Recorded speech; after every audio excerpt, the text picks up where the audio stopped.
welcome to No Holds Barred. I am Sheila Bhatt. Today I am in Jaipur. I will be interviewing Chief Minister Ashok Gehlot. Ashok ji, thank you for joining us. Ashok ji, पहले तो congratulations कि तीसरी बार आप Chief Minister बने हैं कि 1998 में आप राजस्थान में पहली बार Chief Minister बने.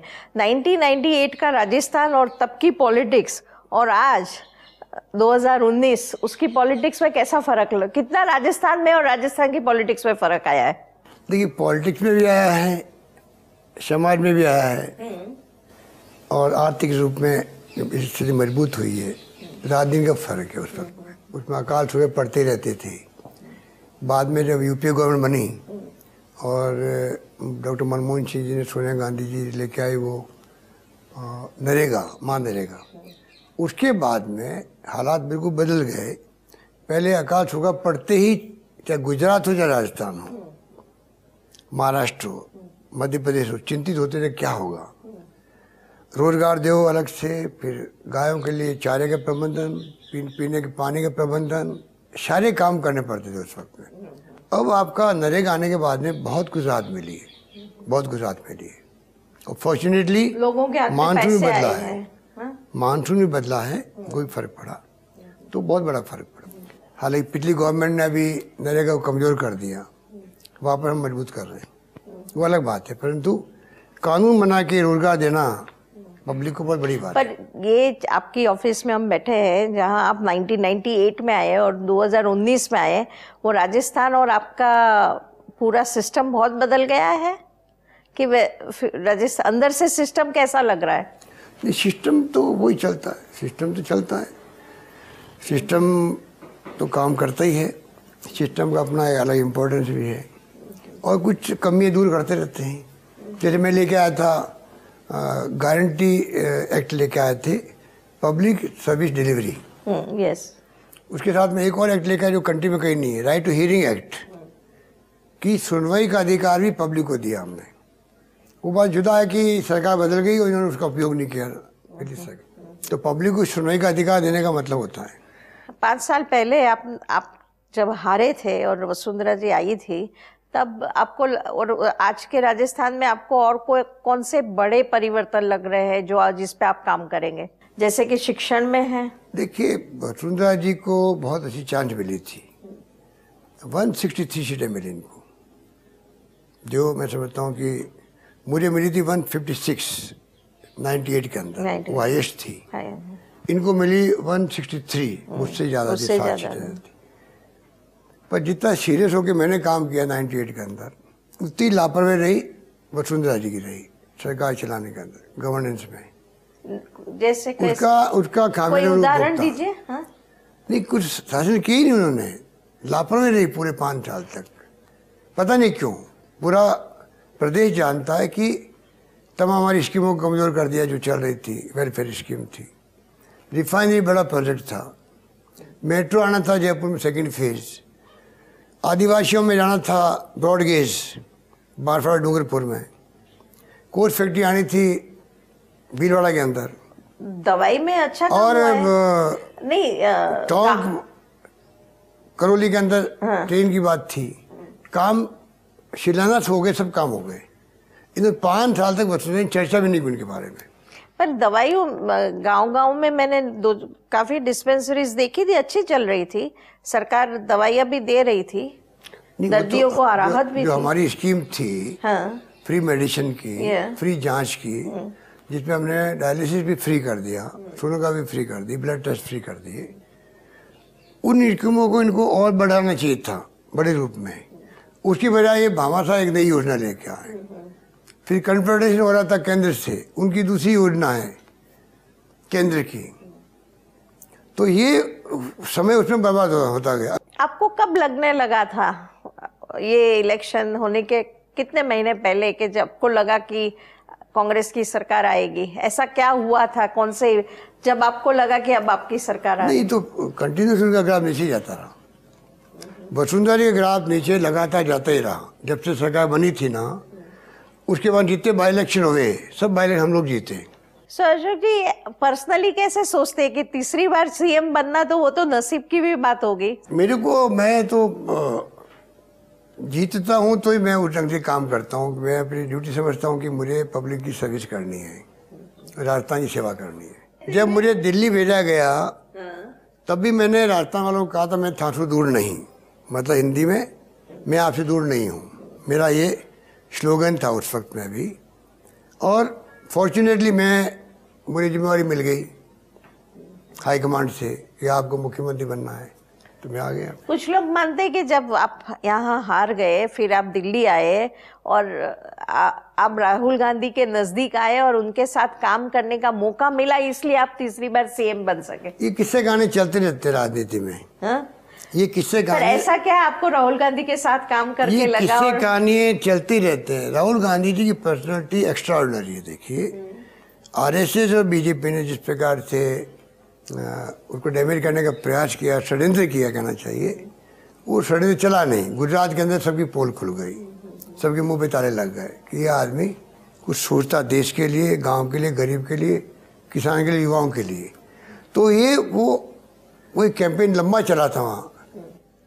मुझे भी उनके साथ रहने का अवसर मिला था, तो मैं कह सकता हूँ कि शानदार कैंपेन था वो। और एक एजेंडा फिक्स कर दिया देश के लिए, किसान का, अशोक, रोजगार का, नौजवानों के लिए, महंगाई का मुद्दा, और जो काला धन लेके आएंगे 2 करोड़ लोगों को रोजगार देंगे, मतलब कोई भी वादा पूरा नहीं किया मोदी जी ने। अशोक जी, आप गुजरात के इंचार्ज थे और गुजरात में आपने मेहनत करी, लेकिन आप जीत तो नहीं पाए थे। आप गुजरात में जीत नहीं पाए थे। बताऊं आपको, आप गुजरात के इंचार्ज थे, फिर भी आपको जश्न मिल रहा है, ये कैसी बात है? हारने के बाद क्रेडिट कैसे? पूरे कंट्री के लोगों को पूछिए कि ये कैसे होगा। पूरा देश जानता है कि अहमद पटेल का जो चुनाव हुआ था उस वक्त में राज्यसभा का, जिस रूप में कंफर्टेबल थे हम लोग, 14 सीटें हमारे पास ज़्यादा थी, वोट ज़्यादा थे, तब भी उनको तोड़फोड़ करके हराने का षड्यंत्र किया। इनके राष्ट्रीय अध्यक्ष अमित शाह जाके बैठ गए रात को 2 बजे वहाँ असेंबली प्रीमाइसेस में, तमाशा किया गया और फिर जीत गए, हमारे भाई जीत गए। उससे और टेम्पो हमारा अधिक बन गया, नंबर 1। नंबर 2, जो नंबर गेम चला है हार जीत का, उस पर पूरा देश मानता है कि वो ना तो बीजेपी जीत थी ना कांग्रेस हार थी, इसलिए से मिल गया उस टाइम गुजरात में। तो बस एग्जैक्टली वो राजस्थान में कह रहे हैं, अमित शाह खुद बोले हैं, 24 घंटे पहले बोले हैं कि राजस्थान में हम जीते नहीं है, लेकिन राजस्थान में हम हारे नहीं है। वो तो मालूम पड़ जाएगा पार्लियामेंट में। आप कैसे समझाते हैं? वो भी तो यही है। मैं समझ गया पॉइंट को। बाई इलेक्शन हो गया इस सीट पे तुम्हारा, बाई इलेक्शन चल रहा है, अभी इलेक्शन चल रहा है, कैंपेन चल रहा है, और इस पर कोई दुराय नहीं, माहौल हमारे पक्ष में था। 120 वाला आप कह रहे थे, आप कह रहे थे 150, 140, 130, ये मुझे मालूम है। ये तो बहुत बड़ा लॉस है ना। हाँ, उसमें कुछ टिकट में निर्णय में हम लोगों ने गलतियां कर दी, वो भी कारण है। बड़ा पब्लिक का मूड ये था, एक तरफा राजस्थान में कांग्रेस कामयाब हो, ये पब्लिक का मूड था। अशोक जी, आप है ना बहुत वेटरन है, बहुत अनुभवी है, इसलिए मैं ये सवाल आपको एक खास तरीके से पूछना चाहती हूँ कि देखिए, सचिन पायलट ने यहाँ 5 साल मेहनत की, आपकी कांग्रेस पक्ष के लिए हर डिस्ट्रिक्ट में जाके मजबूती से काम किया, और फिर हम सब देखते थे कि शायद वो भी आपकी तरह उम्मीदवार थे चीफ मिनिस्टर पद के। आप अपनी एक अनुभवी नजर से ये पूरी घटना जो हुई आपकी और सचिन पायलट के बीच की कैसे देखते हैं? हमारे बीच में कोई झगड़ा कभी रहा ही नहीं, नंबर 1 बात। नंबर 2 बात, मैं बना पीसी प्रेसिडेंट 34 की ईयर के अंदर जी, 3 बार पीसी अध्यक्ष बना मैं। पहली बार जब मैं अध्यक्ष बना, उसके 14 साल बाद मुख्यमंत्री बना मैं। तीसरी बार पीसी प्रेसिडेंट बनने के बाद बना मैं। ठीक है, 29 साल की उम्र में बन गया केंद्रीय मंत्री इंदिरा जी के साथ में। उसके 18 साल बाद मैं मुख्यमंत्री बना हूँ। अच्छा। तो मेरा मानना है कि इंदिरा जी के साथ में जो लोग जुड़े थे उस वक्त में, फिर राजीव गांधी के साथ जुड़े थे, तो राजीव जी के वक्त में भी हम लोग पीसी अध्यक्ष बनाए गए थे कई जगह। ऑस्कर फर्नांडीज हो, चाहे वो दिग्विजय सिंह जी हो, चाहे वो अहमद पटेल हो, तारिक अनवर हो, मैं यहाँ पर आया राजस्थान के अंदर, तो उस वक्त से मैंने शुरुआत करी थी, बहुत कम उम्र के अंदर। धीरे धीरे चलते 14 साल बीत गए, तब मुख्यमंत्री बना। तब जाके गए। तो ये सोच मीडिया ने ज़्यादा प्रचार किया, इसका ज़्यादा प्रचार मीडिया के एक वर्ग ने किया। कुछ कारण होंगे उसके, आई डोंट नो, परंतु एक वर्ग ने किया जानबूझ करके, बिना मतलब लड़े दिखा रहे थे या लड़ाई चल रही है आपस के अंदर। हमारी आज तक कभी लड़ाई हुई नहीं है। अच्छा, और लड़ाई कब होती है? तब आपको मैं मुख्यमंत्री बनूंगा, मैंने कभी कहा ही नहीं है। मैंने हमेशा ये कहा। आप क्या मानते हैं, आप कैसे बन सकते? सुनिए आप, मैं बताऊं आपको कि मैंने बाकायदा 20 इंटरव्यू दिए मैंने पोलिंग के बाद में। सब जगह मैंने कहा कि आज जो कांग्रेस की स्थिति देश के अंदर है जी, 44 आए थे हम लोग लोकसभा के अंदर, 21 आए थे राजस्थान के अंदर। हमारा कोई अधिकार नहीं बनता है किसी नेता का राजस्थान से देश के अंदर भी हम अपनी प्रायोरिटी तय करें कि हमें किस पद पे जाना है। अभी हाईकमान जहाँ चाहे किस चेहरे को कहाँ लगाना है वो फैसला करे, क्योंकि हमें कांग्रेस का झंडा बुलंद करना पूरे देश के अंदर, वापिस राज्यों में सरकार वापस बने कांग्रेस की। हमारा ध्येय लक्ष्य ही होना चाहिए। हमारा लक्ष्य ही नहीं होना चाहिए कि मुझे आप क्या बनना है, प्रदेश कांग्रेस अध्यक्ष बनाओ या मुख्यमंत्री बनाओ या मुझे कोई मंत्री बनाओ, ये हमारा होना ही नहीं चाहिए। ये बात मैंने हर एक को कही है।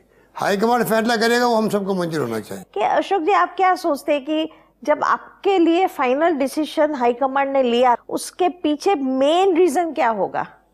हाईकमान ने पूछो, ये तो आप किसी भी राज्य के अंदर जी 3 बातें देखी जाती है, जहाँ तक मेरा अनुभव कहता है। जी क्या? मैं भी गया हूँ 1-2 जगह, हाँ, जहाँ आप पर्यवेक्षक बन करके महाराष्ट्र में गया हूँ, मैं हरियाणा में गया हूँ। मैं क्या 3 बातें होती है? नंबर 1 वहाँ की जनता क्या चाहती है, क्या सोचती है। नंबर 2 वहाँ के कांग्रेस वर्कर्स क्या भावना रखता है, कांग्रेस। और नंबर 3 एमएलए जीत के आते हैं वो क्या कहते हैं। तो तीनों बातें देख करके पार्टी इंटरेस्ट में क्या है और क्या रहेगा भविष्य के अंदर, ये बात देख करके फैसले होता है। गुजरात से ही राहुल गांधी ने एक शुरुआत करी मंदिर जाने की, और तो उसके पीछे आप क्या सोचते हैं, क्योंकि आप भी तो उसी टीम में थे जिसने ये डिसीजन लिया, क्यों ये एक शुरुआत कराई? देखिए, एक सहयोग की बात थी। जो रूट बना हमारा, यात्रा का रूट बना, उस रूट के अंदर बहुत ही महत्वपूर्ण मंदिर आते गए, हम जाते गए। नंबर 1। नंबर 2, कोई सोच समझ के कोई प्लानिंग नहीं की गई कि मंदिरों में जाना ही जाना है। नहीं तो आपके जैसे लोगों ने सलाह दी होगी ना। संयोगवश जो है ऐसी स्थिति बनी, हम मंदिरों में गए। नंबर 1। ऐसी क्या स्थिति? नंबर 2, परसेप्शन बनाया गया जिस प्रकार षड्यंत्र करके। कांग्रेस मुसलमानों की पार्टी है। जी, मुस्लिम तो डेमोक्रेसी के अंदर जब तक अगर मुल्क को एक रखना है, अखंड रखना है, जिसके लिए इंदिरा गांधी ने जान दे दी अपनी, शहीद हो गई देश के लिए, खालिस्तान नहीं बनने दिया उन्होंने। पाकिस्तान के 2 टुकड़े हो गए, बांग्लादेश आज़ाद हो गया, 90,000 कर्नल जनरल सैनिकों को सरेंडर करवा दिया हमारे जनरल के सामने। उस महिला प्रधानमंत्री को अपनी जान की कुर्बानी देनी पड़ी। उस देश के अंदर सब जानते हैं कि जब तक सभी धर्म, सभी जातियों लोग साथ नहीं रहेंगे, सभी भाषा बोलने वाले लोग साथ नहीं रहेंगे, तब तक मुल्क एक नहीं रह सकता। और ये लोग क्या कर रहे हैं, बीजेपी वाले? 402 सीटें थी वहाँ यूपी के अंदर, एक टिकट नहीं दिया मुस्लिम माइनॉरिटी को। राजस्थान 200 सीटें थी, मुश्किल से बाद में एक टिकट दिया, मजबूरी में। जब सचिन पायलट खड़े हो गए टॉक के अंदर, तब तो आप बताइए ये कौन सी लोकतंत्र में आस्था रखते हैं। हमारे बारे में कहा गया कि कांग्रेस मुसलमानों की पार्टी है। अब धीरे धीरे हिंदू समझ गए, इनकी पोल खुल रही है। हिंदुओं में ये लोग एक्सपोज हो रहे हैं, क्योंकि ये भड़का करके हिंदुत्व की बात करके जब चुनाव आते तो इनको राम मंदिर याद आता है। इनको सब लोग समझ गए धीरे धीरे। अगर परसेप्शन बन गया कांग्रेस के बारे में, और राहुल गांधी जी अगर मंदिरों में गए और परसेप्शन ये बन रहा है कि राहुल गांधी जी ये कांग्रेस पार्टी मुसलमान की पार्टी नहीं, ये सबकी पार्टी है, तो इसमें दिक्कत क्या है? अच्छी बात है। और मंदिर जाने में किसी को ऐतराज क्यों? नहीं तो मैं तो सिर्फ ये पूछ रही थी कि क्या सोच उसके पीछे थी कि कोई सोच नहीं थी। ऑनेस्टली स्पीकिंग, पहले बैठे कोई प्लानिंग नहीं हुई कि मंदिरों में जाएंगे तो ये होगा, मंदिर में जाएंगे तो क्या पर्सन बनेगा, ऐसी कोई बात नहीं। हम एक ब्रेक लेंगे और फिर आपसे पूछेंगे कि 2019 के लिए आप क्या सोचते हैं। Please don't